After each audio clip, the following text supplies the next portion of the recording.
Hey there everyone and welcome to my channel. So today we're going to be benchmarking Valheim on the RTX 2070. Valheim, which is Iron Gates Gate Studios.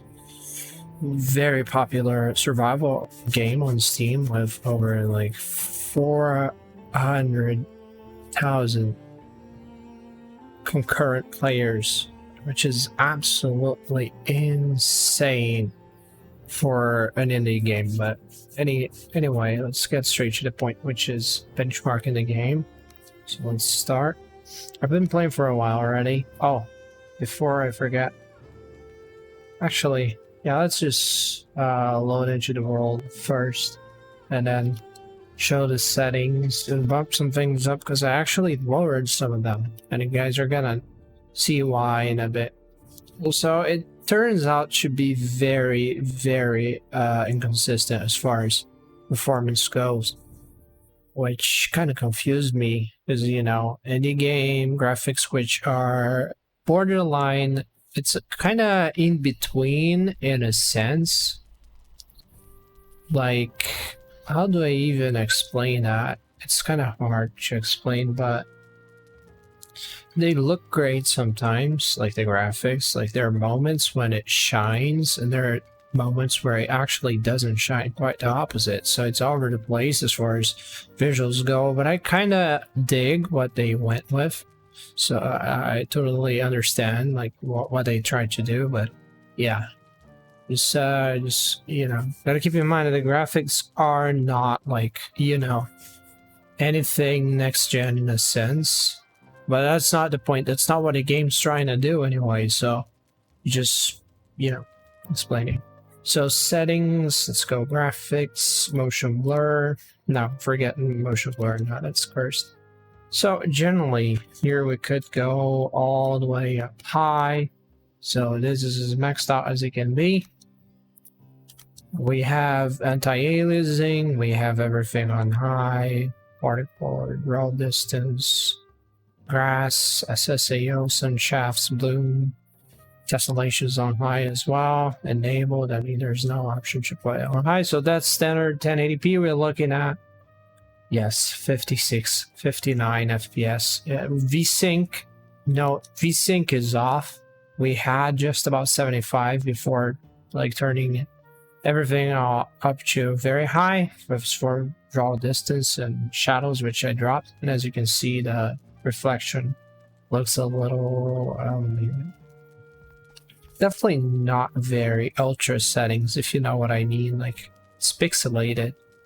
Perhaps that's kind of what they're trying to do here with the visuals, although I don't know, it looks like low settings to me. Like, honestly, look at how I just, like, on the character itself, like, perhaps it's a glitch, but it's very pixelated, like the shadows.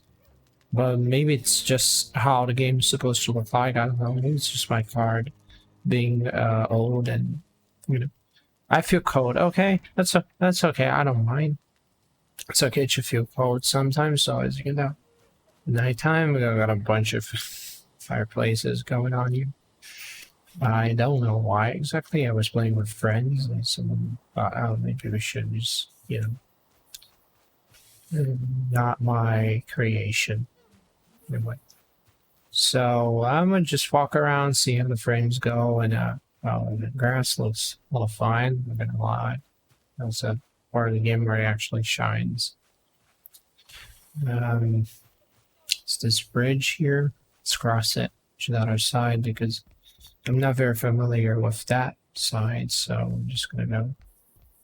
There's the bridge. As you can see, the shadows are very nice, very crisp and clear, despite like the fire reflections are a little faint.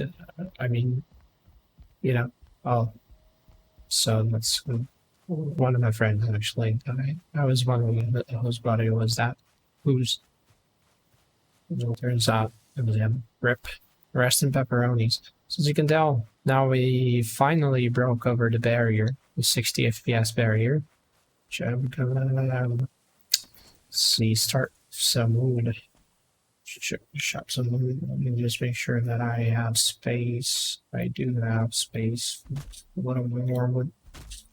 So let's go with it. There you go.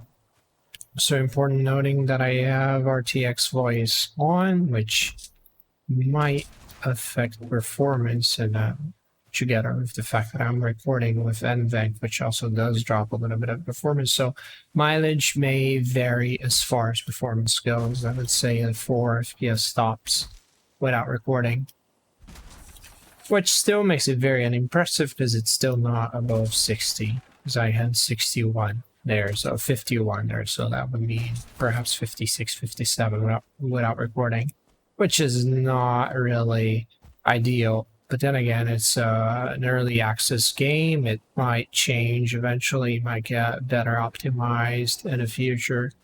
So this is not, this video may not reflect how the game actually runs if you're watching it like a couple of weeks after it was uploaded. But as of now, we're in February 2021, 26th February. Is it? Actually, yeah, that's about right. So if you're watching it after this date, like a couple of weeks time after that, results may not be the same anymore because the game is being worked on, it's being patched very often, so it could turn out to run better, it could turn out to run worse, but as of right now, I'm very unimpressed for 1080p, considering that the game is not that advanced, like visually. I know that's not what the game is trying to do. I know it's not the point of the game. It's totally intentional how it looks. But anyway, either way, I mean, it's still, I think it's still way too demanding for what it is, like for the visuals it has, for caring too much. Okay, let's drop some loot because wolves everywhere. Who cares? There you go. Now I'm able to run again. But yeah, currently, I'm not really sure about this performance. Well, very disappointing. Because, I mean, it's 1080p after all. Usually most games are, like most actual AAA games run above 60 maxed out. 2070, with the exception being Cyberpunk and apparently Valheim now. So, yeah, a little bit disappointing on the end, but then again, you know, mileage may vary and it could change at some point, which is what I hope happens eventually. Well, so yeah, that's about it for the video.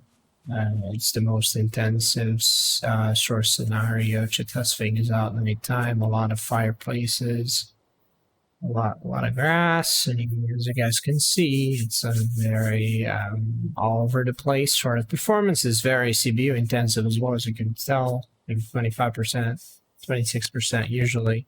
The average game would be using around 5%, choose like 12-15% tops. This one is always using above 15%. So another thing to keep in mind. So yeah, if you expect maxing out and running it above 60 all the time, it's not gonna happen, but you can definitely like lower the settings a little bit. Shadows, which are very demanding. You could mess around with particles, you could mess around with soft particles, SSAO, which is very demanding. And then get a more consistent performance. So usually I run like this, high draw distance, D, and shadow on medium, which instantly brings my frames over 60. Although worth keeping in mind that that does not prevent it from dropping under 60 anymore. So it's gonna keep happening. Frame drops are still there in day 12. Wow. But yeah. So yeah, I think that's about it for this benchmark. I hope you guys enjoyed it. I hope it helped you decide whether to get this game or not. So yeah, if you're going for high settings, ultra settings, I mean 1080p, you might get a little frustrated. if you have the 2070 like me. But if you don't mind lowering the graphics like you just did for extra frame rate, now we're looking at very consistent 60. Oh, never mind. But yeah, almost near the ideal range. I mean, substantially better than before, without much of a visual compromise. As you can tell, it didn't really change much because the game is not really aiming for photorealism or anything. So, you know, there's not much of a difference between ultra and high and medium. It's just more on the texture side of things. Grass a little less fancy in the lighting, but you know, overall it's still kind of blocky and stuff. So whatever, who cares? So I hope you guys enjoyed it. Comment sections right down below. Feedback's appreciated as always. And you know, have a great one. Goodbye. Let me just. Yeah, adios.